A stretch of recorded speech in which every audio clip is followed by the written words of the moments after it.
So you want to make a car in automation, but every time you try, it keeps breaking. And then you go to YouTube to try and find a tutorial, but they're all like 40 minutes long, and you just can't be bothered. Well, I have the solution for you. I am going to teach you how to make a car in 20 minutes, both the engine and the body.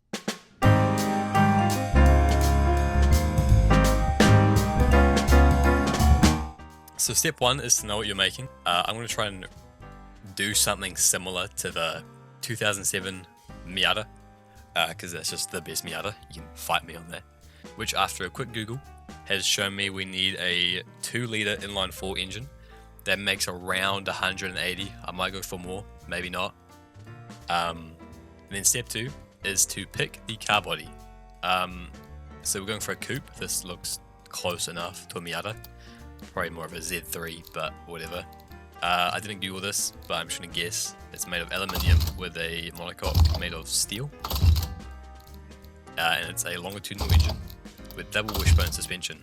We're going to go for a soft top convertible with a manual, which I think means it folds back into the car, into the boot. Rear wheel drive and new engine.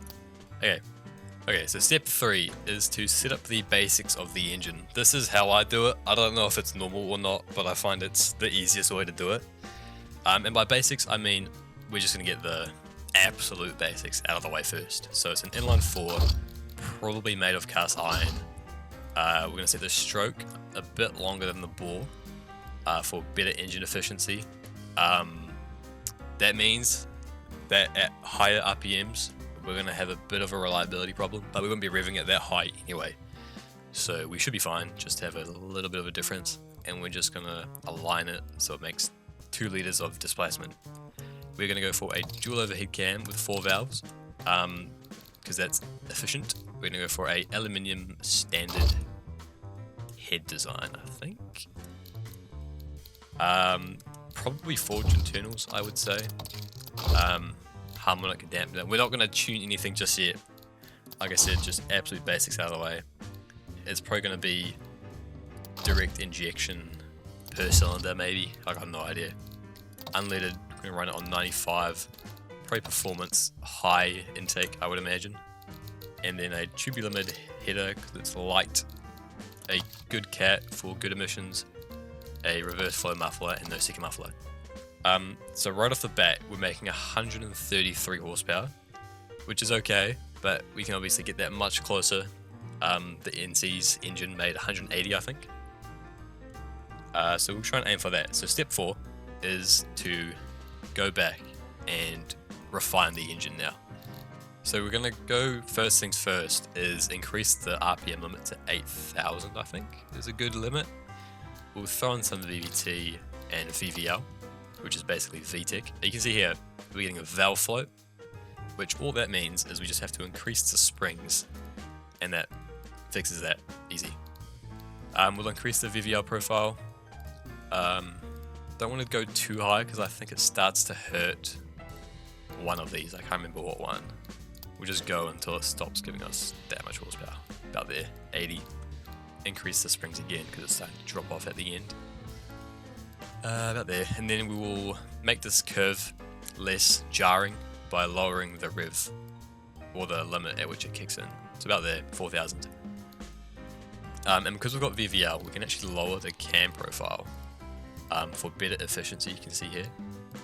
So if we go down to like 5 almost, I would say, and then just make that a bit smoother, and just like that, we're at 170 horsepower. Compression. The higher compression you go, the more efficient your engine is. But sometimes that can also be a trade-off with power if you go too high. Like you can see now, it's starting to drop off again over here. We can still run it with with high compression, and it still makes good power. Leave it at 12, I think. I feel like that's really high, but leave it there. Next up is turbo. We're not using a turbo. Fuel system. So fuel map, the higher or the richer it is, the more fuel burn you get, I believe. And we can see here, this is not good. We're burning heaps of fuel up here. We've got a very small, safe zone. So we'll run it way leaner. And you can see just like that, the engine is heaps more efficient. We'll go for like 5 almost. How's the power? Power, we lost about 10 horsepower. That also means we have to adjust compression again. And you can see now that I lower it, we're actually getting more power, but it's lowering the engine efficiency. But I'm fine with that because the engine efficiency is also really high right now, which is good. So we'll leave it at about 11, is where the power starts to stop being changed. This thing, if we go to fuel map, we can see affects that not in a good way. But also if we go to car emissions, we're making heaps of NOx right now. And if we increase that, we get rid of our NOx emissions. Or most of it. So we're just going to go for like, I don't even know, 5. That might be because of the exhaust, I would say. So if we make the exhaust bigger, like that. Okay, that did not do anything.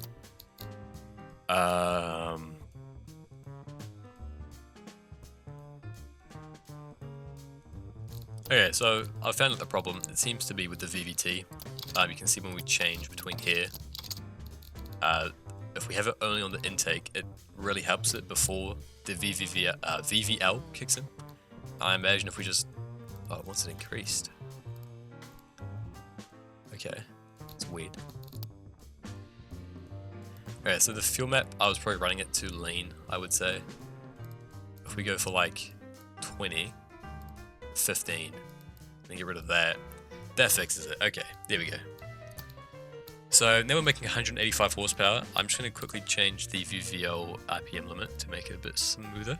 Okay, that's a good engine, I think. The crank is having some RPM issues, which means we have to make it out of a material that has a higher max RPM, like Forged Light. So if I click that, that gets way better, and the engine reliability goes up. It's only at 70, which I don't think is that good. However, we can go to this reliability tab and see what's making problems. And it looks to be the catalytic converter. So first of all is the gearbox, manual and automatic. I'm sure you already know. Advanced automatic and auto manual I think are similar, in which there's an automatic transmission, but you can also choose the gear. Obviously no clutch on those. Dual clutch is where there's 2 clutches.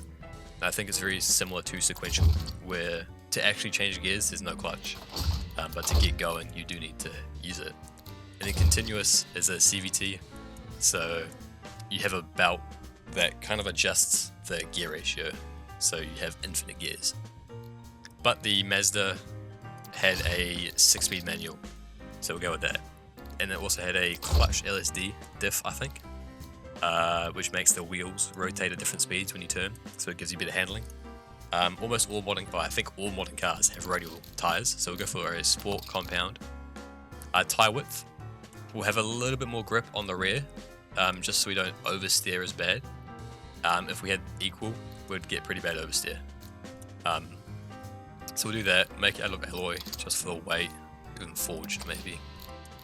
Brakes, go for some vented disc, 3-piston vented disc for 2-piston, make it a little bit more sporty.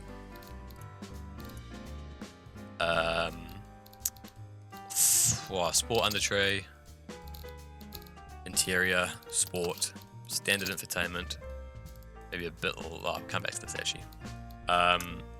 We'll go for a hydraulic rack and pinion. Rack and pinion is the sportiest option, I believe. And then if we make a hydraulic, that just gives it some powered steering, which all modern cars have, I think. Then traction aids, we'll just go for ABS. We don't need traction control. Progressive, gas, monotube, and passive. We don't need anything fancy. Okay, so the market is not loving the car right now.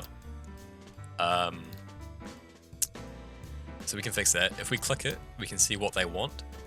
And I think at the very least, we have to meet this blue bar with the white line. And then this yellow thing is where our competitors are at. So we're a bit lacking in drivability. We're a bit lacking in everything, to be honest. So we'll go through again and fix it. So gearing. For a race car, for example, if you want a race car, you want this red line to be right at the end of 6th gear. Because then that kind of, if we look here, our acceleration, it peaks like we're using the whole of 6th gear, if that makes sense. Whereas if we drag the red line all the way out to the start of 6th gear, the acceleration is way lower. But what that does is it gives us a low RPM cruising gear for like the motorway. So we'll have it maybe at about there, I'd say would be good. We'll make 1st gear speed 65 k's. And the spread is the spread of everything in between 1st and last gear. Now we can see here, as we accelerate, we go up and up and up. And then when we change gear, we get this brutal shift in horsepower from about 160 to 140. But if we change the spread, we can get much cleaner changes.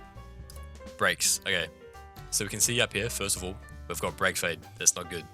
So we have to make them bigger. If we just make the brakes a bit bigger, hey, that's probably good enough. I'll go for a little bit more sporty brakes, I'd say. And then you'll see here, we've got the dotted rear line and the dotted front line, and then the solid front line, solid rear. So we want to try and match these. So front force, we want it to be just above it. And what that means is when we slam on the brakes, we're just barely above the limit of the brakes. So they'll lock, but not very much, if that makes sense. It basically gives us the best performance of the brakes, I think is how it works. And we'll do the same on the rear. I think that's how that works. I've honestly got no idea. For aerodynamics, we've got negative downforce, which means we're making lift. And if we look over here, we've got this line, which is our steering. And it's fine, because you want to be in between oversteer and understeer. But when we get to high speeds, we're getting this horrendous snap oversteer. And that's because we're making lift. So to fix that, we are going to go to fixtures real quick. And we're going to slap on a front lip to make some downforce on the front. And we're also just going to slap on a quick wing on the rear. And now, if we go back to aerodynamics, we can increase these new sliders and we start to generate downforce. And you can see we've gone from oversteer to understeer. Understeer at high speeds is not necessarily a bad thing, but we can just decrease the rear wing angle to bring this up a bit, so we get a little bit less understeer. We'll go for about that much. It's probably fine, because now we're actually making some downforce. Interior is probably fine. We can maybe go a bit lighter. If we go much more than about 60, if I just get rid of this, you can see our cost here is $11,000. It's kind of exponential, so the higher we go, the more a weight reduction costs. But it costs heaps the higher you get. So just to keep costs low, we're going to go at about 60. I think it takes about maybe 65. It takes about like 10 kilos off maybe. That's good. This is fine. Weight distribution. If we look inside, we can see we've got the engine here. And if we move it backwards, it'll move the engine backwards. And that kind of moves the center of mass in the car. If we go to summary, we can see we've got 50-50 weight distribution, which is what the real Miata has. If I press Shift C, I can actually go into free cam.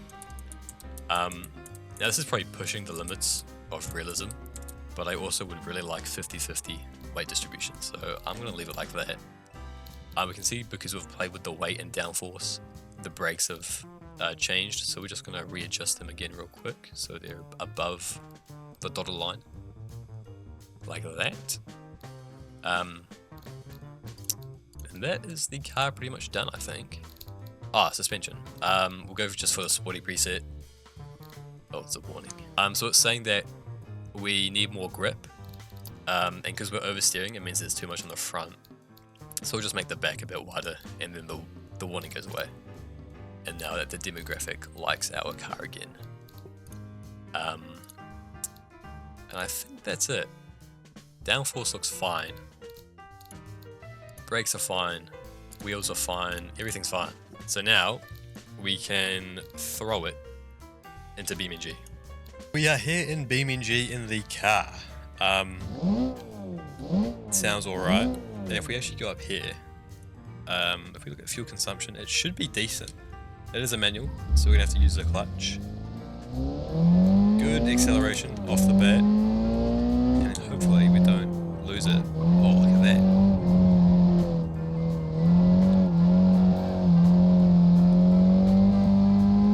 Perfect. And the fuel consumption looks to be really good. If we just cruise in 6, getting about 6 litres per 100k, which I think is really good, especially for a sports car. So overall,